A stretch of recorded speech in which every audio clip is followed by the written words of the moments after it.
Le pays des choses magiques. Par Adoriana. Je suis très triste, mon chien Pity est mort. C'était mon meilleur ami et je l'aimais tellement.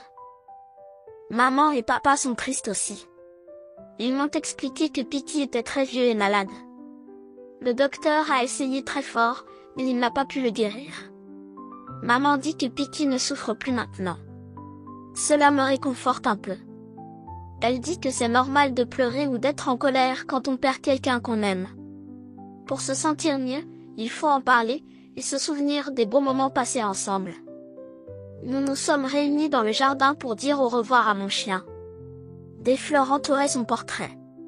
Chacun a partagé un souvenir préféré avec Pity, ce qui a fait sourire et pleurer en même temps.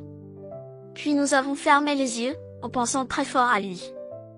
Maman a chanté une chanson sur l'amour qui ne s'éteint jamais. Papa m'a serré contre lui. Il vivra toujours dans nos cœurs, m'a-t-il dit tendrement. Je me demande où est Pity maintenant. Mes parents disent que personne ne sait ce qui se passe après la mort.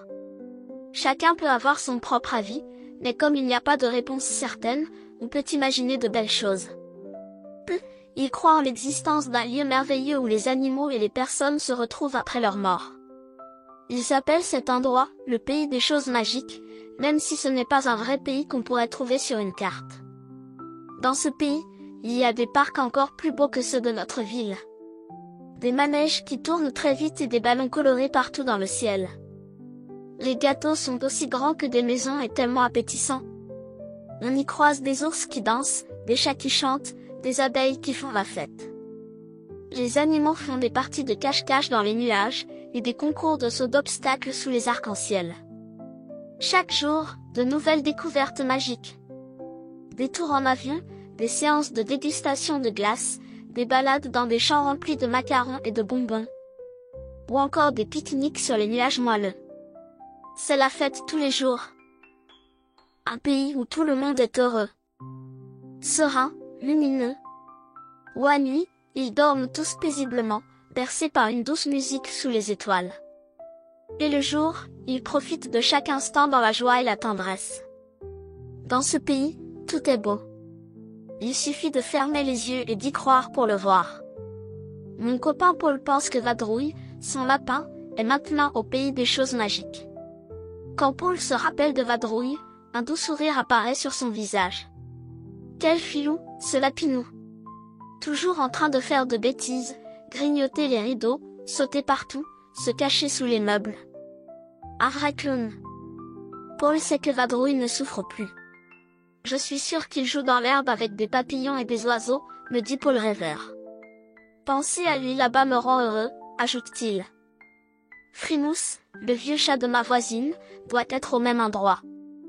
Tout comme Bouboule, le cochon d'Inde de ma maîtresse, content au milieu des fleurs.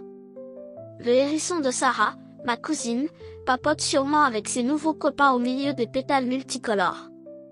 Quant à mon cher Pity, je l'imagine avec eux tous, courant joyeusement et sautant sans aucune fatigue ou douleur, comme avant. Ça me fait du bien de parler de lui, même si c'est très dur en même temps. Garde précieusement tes souvenirs de Pity au fond de toi, m'avait conseillé papa. Et quand la tristesse te submergera, pense à vos parties de cache-cache et à ces jolis yeux hier. Cela te fera sourire à nouveau, même s'il n'est plus là. Maintenant, je comprends. Le pays des choses magiques est un endroit merveilleux qui se trouve en nous, dans nos pensées et nos souvenirs. En utilisant notre imagination, nous pouvons le visiter et nous y promener, retrouvant ceux que nous avons aimés et qui ne sont plus là. Tout comme Pity, ils restent pour toujours dans notre cœur. Même s'ils ne sont plus à nos côtés, nous pouvons encore les voir rire et jouer dans notre beau pays imaginaire. Et quand la tristesse nous envahit, il suffit de fermer les yeux pour les retrouver tous au pays des choses magiques. Et de ce lieu enchanté, je suis convaincue qu'il nous envoie des bisous et des caresses pour illuminer nos jours et nos nuits.